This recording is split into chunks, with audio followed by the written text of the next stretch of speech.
World War II started on September 1st, 1939. Alright, that's the whole story. No, don't leave.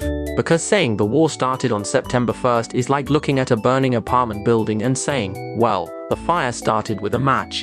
Technically true, but why has somebody been pouring gasoline down the hallway for 20 years? Who took the battery out of the fire alarm? And why is Hitler standing there with a match saying, I was just trying to keep warm? Okay, look, the date is September 1st, 1939. It's around 4:45 in the morning. At this hour, the only things normally awake are bakers, cats, and extremely bad decisions. German troops cross the Polish border. The battleship Schleswig-Holstein opens fire on Polish positions at Westerplatte. German aircraft begin hitting cities and military targets. But we need to rewind a little. 1918, World War I is over. Half of Europe is rubble, and the other half is arguing about who has to pay for the rubble. Everybody says, there will never be another war like this. History is standing in the corner, nodding like, sure, buddy. In 1919, the Treaty of Versailles is signed. Germany loses territory, its army is limited to 100,000 men, it is forbidden from having an air force, the Rhineland is demilitarized, and a massive reparations bill is dropped on the table. Germany, so, are we at peace now? The Allies, yep. And here's your bill. Meanwhile, feelings of humiliation and injustice grow inside Germany. To be clear, Versailles did not create Hitler all by itself, and it did not automatically make another war inevitable. History isn't a toaster. You don't press one button and always get the same result. But the treaty did leave plenty of fuel for angry, revenge-obsessed politicians. And unfortunately, somebody is about to arrive with a match.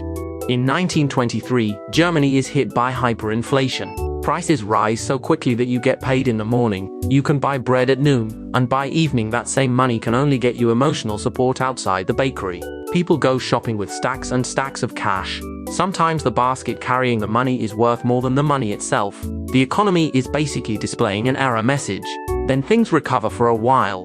Yes, really. By the mid-1920s, Germany is finally starting to breathe again. Then the Great Depression arrives in 1929. The American economy sneezes. The credit-dependent German economy falls out of a window. Factories close, unemployment explodes, and coalition governments fight among themselves. People are scared and desperate. At times like this, the guy saying, these problems are complicated, and we need to build a long-term solution together, doesn't get much applause. But somebody shouting, those people caused everything, and I alone can save the country. Unfortunately, the line at his booth stretches around the block. And this is where Adolf Hitler walks onto the stage. He had fought in World War I, refused to accept Germany's defeat, joined a tiny ultranationalist party, and quickly took it over. So, basically, former soldier, professional shouter, and Europe's upcoming migraine. In 1923, he tries to overthrow the government in Munich. The attempt, known as the Beer Hall Putsch, fails. Hitler goes to prison, but his political career does not end. Instead, he changes his method. Rather than smashing the system from the outside, he will walk through its front door and then lock that door from the inside. The Nazis grow rapidly during the Great Depression. Propaganda, ultranationalism, fear of communism, and scapegoats, especially Jewish people. No joke here, racism, anti-Semitism, violence, and the fantasy of a so-called master race were at the center of Nazi ideology. The blueprint for what came later was not hidden. They were saying it out loud. The Nazis never won a majority in a free election, but they became the largest party. Conservative politicians convinced themselves that they could control Hitler. Let's make him chancellor. We'll still have the remote. That's like releasing a crocodile into your living room and saying, relax. It can't climb onto the couch. On January 30th, 1933, Hitler is appointed chancellor.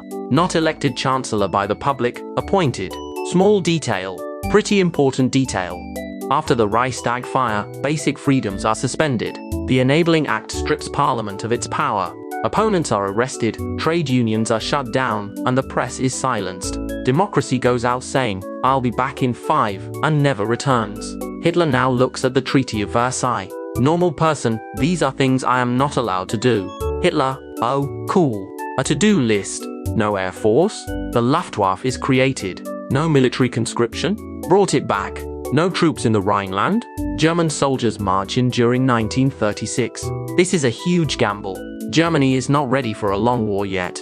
If France responds with serious military force, Hitler may have to back down. But Britain and France do not intervene. Why? The trauma of World War I is still fresh. Their economies are struggling, their armies are not ready, and some people believe Versailles was too harsh on Germany. So it wasn't quite as simple as everybody was asleep. But the message Hitler receives is very simple.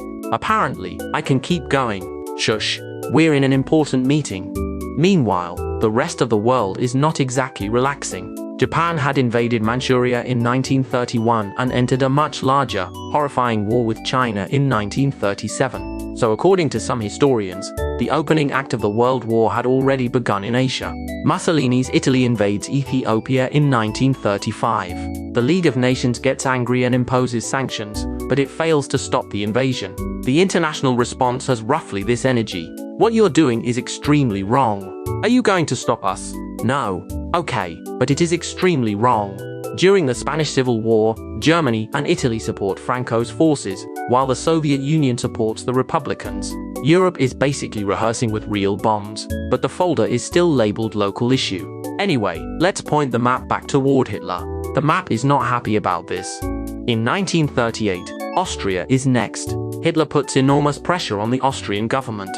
German troops enter the country on March 12 and the annexation is declared the following day. This is called the Anschluss. Some Austrians enthusiastically support the Union, others oppose it.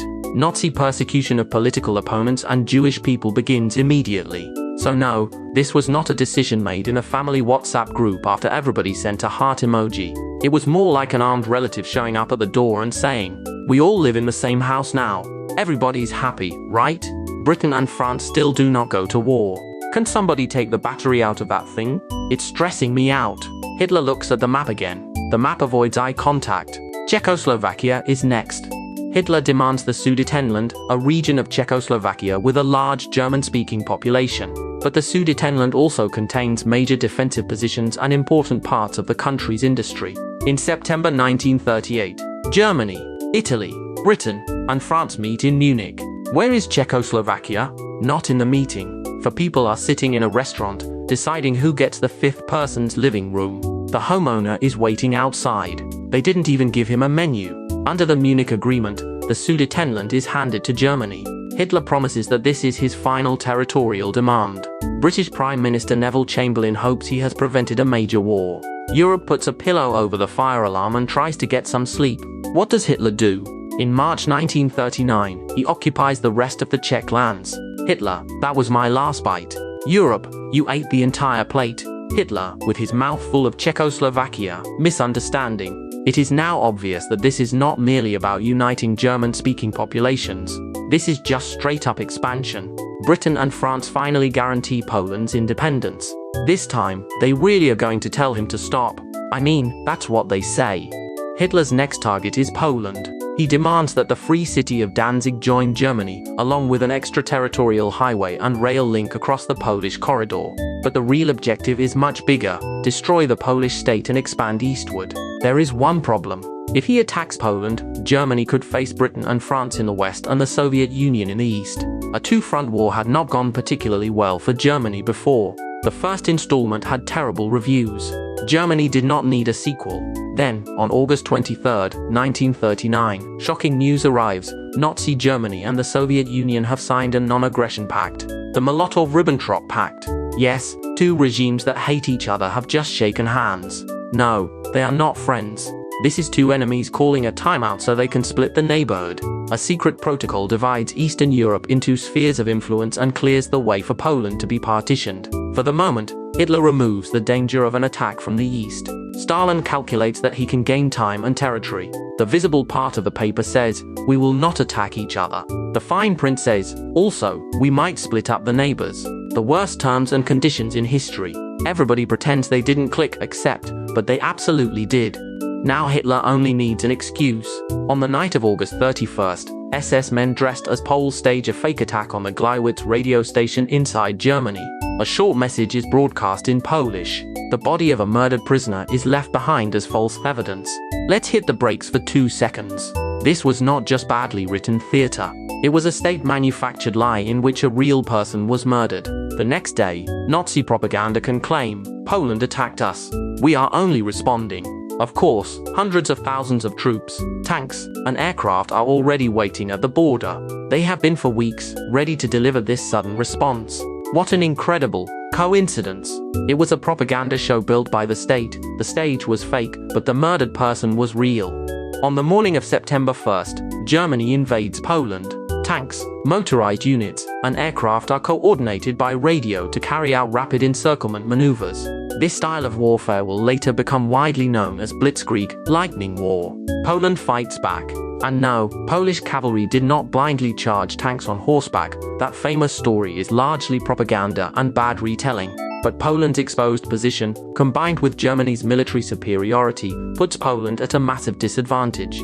Britain and France give Germany an ultimatum: withdraw from Poland. Hitler probably assumes they are bluffing again. Until now, every time the fire alarm went off, they either put a pillow over it or said, "We'll deal with it tomorrow." On September 3rd, Britain declares war on Germany. A few hours later, France declares war too. Wait, you mean it this time? Yes, they mean it this time. On September 17th, the Soviet Union enters Poland from the east. The secret agreement is no longer fine print. It is now printed directly across the map. Poland is crushed between two major powers, and that is how World War II begins in Europe. But the war was not caused by one morning, one bullet, or one treaty. There were 20 years of anger, economic collapse, racism, ultranationalism, and dictatorship, aggressive expansion by Japan, Italy, and Germany, the failure of the League of Nations, concessions made by Britain and France while trying to avoid war, concessions that instead made Hitler bolder, and finally, lies deliberately manufactured to justify an invasion. Europe did not suddenly fall off a cliff. First, it saw the warning sign. Then it drove through the barrier. The GPS said, recalculating. Everybody kept going. On September 1st, the road ended. This alarm seems a little sensitive. No, buddy, the building is on fire. A war that would last 6 years, pull in dozens of countries, and kill tens of millions of people had begun. And Poland was not the ending.